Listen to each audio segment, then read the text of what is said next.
class of the CEO apprenticeship program promises a great year, as seen in the start, with the CEOs for the first session being Deputy Central Bank Governor Louis Kasekende and the CEO of Uganda's biggest bank, Patrick Muheire. For the CEO, the Deputy Governor for the Central Bank started with reflecting on the moment that could be the aspiration for all those in the class. When that hour comes, then comes the man. The day they announce that you are the CEO, okay? Don't fear the challenge. Don't fear the challenge. Then comes the man. To be a CEO is to be in top leadership of companies and institutions, but it's tantamount to leading people in a particular direction. As a leader, you must be ready to form a team. There are times when you think you will choose your team. I mean, if you're choosing a cabinet, you will go around and say, so-and-so, come and join my team. But there are times when you are actually given a team and say, these are the people you are going to work with. And I want you to deliver on A. Now, cometh that hour, cometh the man. You must talk to these people. You must establish their skills. What can they achieve? What they cannot achieve. You must know your team. You must know the shortcomings. You must know the strengths. But at the end of the day, you must deliver. Okay? As leaders, never fear to kick people out of the team. It doesn't mean that you get rid of the whole team. That is also not success. But you must be ready to take some tough decisions so that you lead the team. But as you take the tough decisions, you must also listen to these people. You must talk to them, listen to them. So you delegate. Once you have a vision, you delegate to the champions. Because these are all components that are going to support each other to achieve the vision. So the organization's leadership, you must identify those other leaders, and they should be at certain levels within the organizations.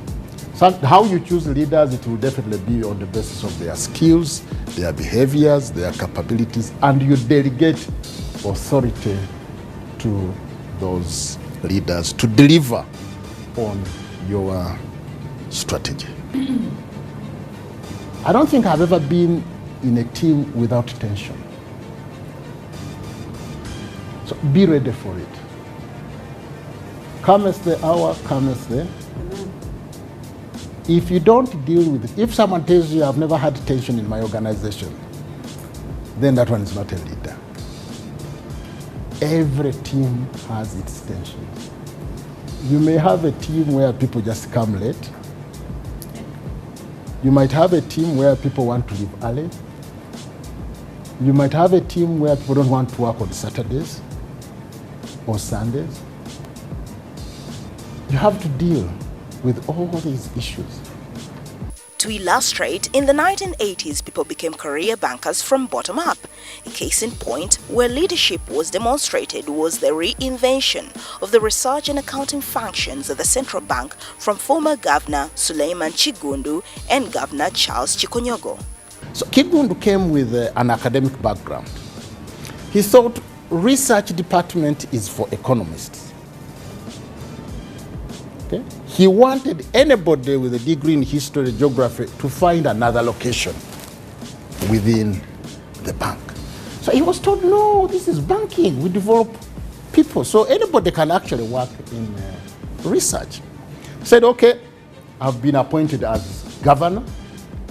I will not have such a department in Bank of Uganda. So his first task was to look for people he was teaching with at Makerere. One of them was Dr. Suruma. Suruma was part of the faculty when Chigundu was teaching at Makerere. So Suruma was brought in.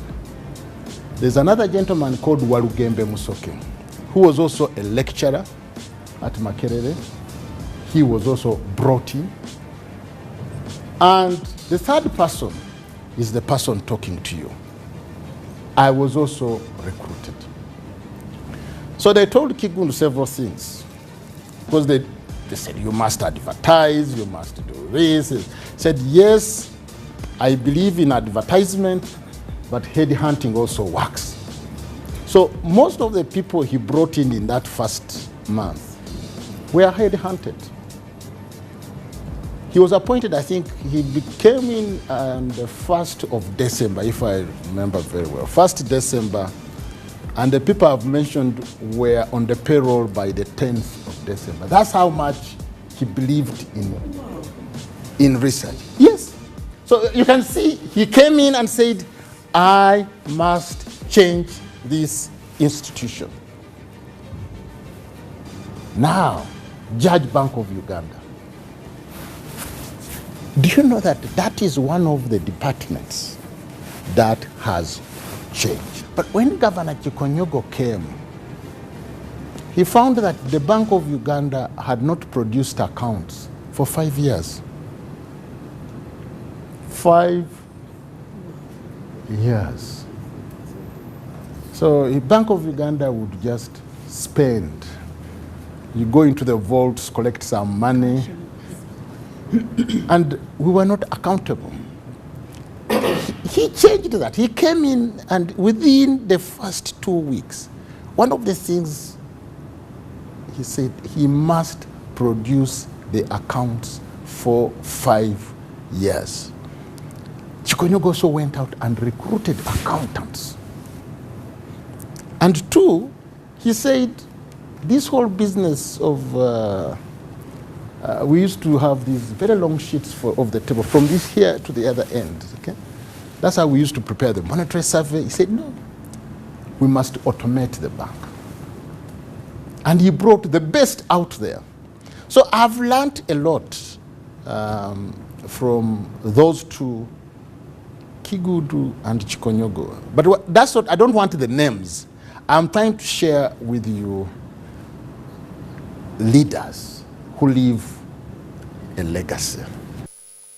Dr. Kasekende pointed out that leadership is not just about institutions and companies, but in quite diverse situations like the family and smaller setups among peers like clubs. He pointed out that leaders determine direction and strategy of institutions to arrive at a certain goal. But if you find that the alternative you have chosen is not delivering results, never fear to change. You can change course to achieve better results. Things to consider while executing a strategy. What do you want to achieve? The skills that are required to deliver, and then the environment you are operating in, including being aware of your competition. I thank you.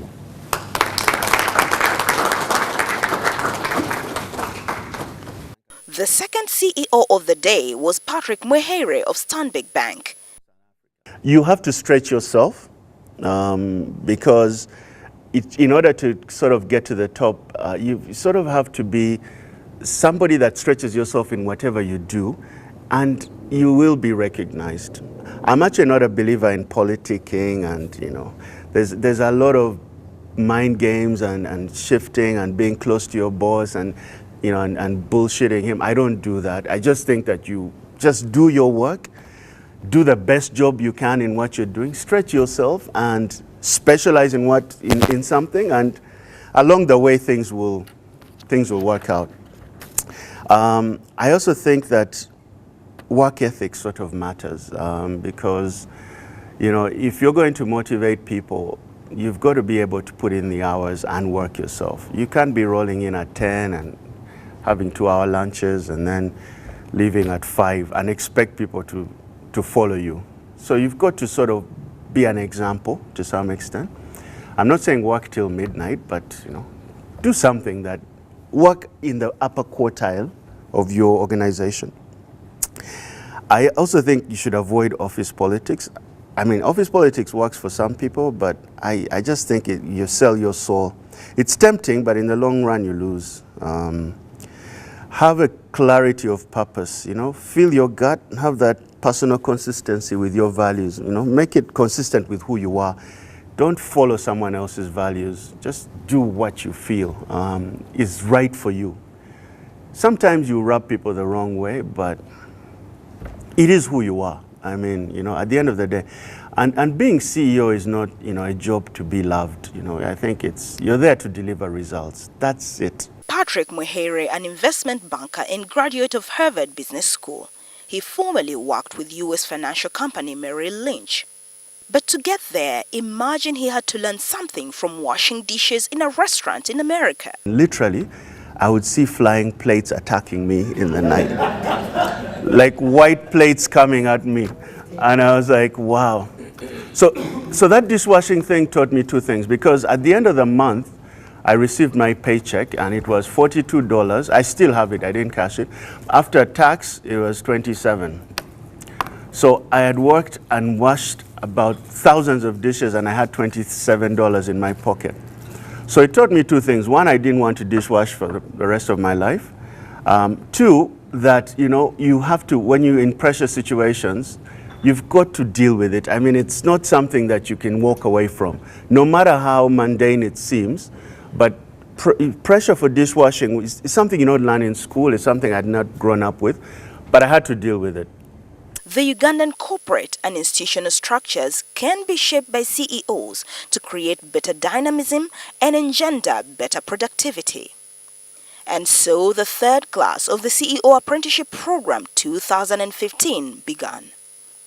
Here are some of the expectations and aspirations of some of the participants of the 2015 apprenticeship class. The CEO Summit is a special summit. It's a wonderful opportunity for the chosen few who have been given a chance to attend, to interact with top CEOs in Uganda and in Kenya, and draw from their well of experience and learn from what the lessons that they've had over their years in management. This morning alone, we have heard from two very distinguished gentlemen. We've heard from Professor Kasekende, who is the Deputy Governor at Bank of Uganda. His working career spans over 30 years.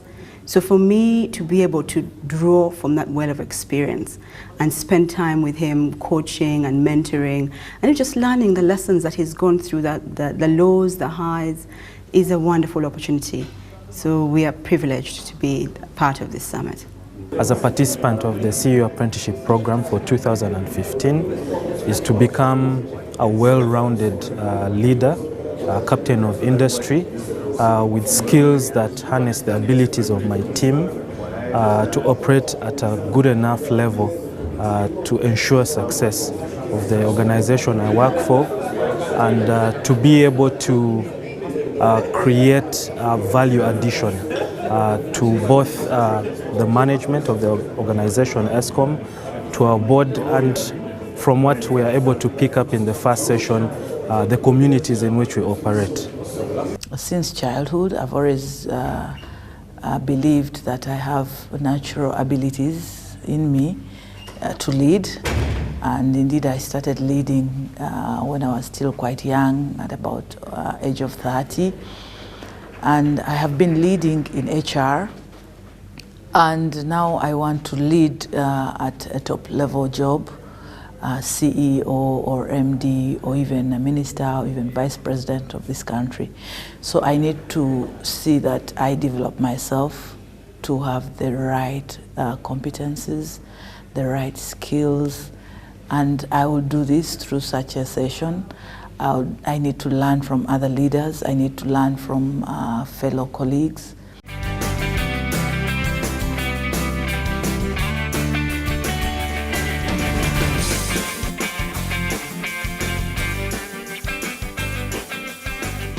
If not only for inspiration but also for assurance, some of the alumni shared their experiences with the new class. In life, there are things that make people excited.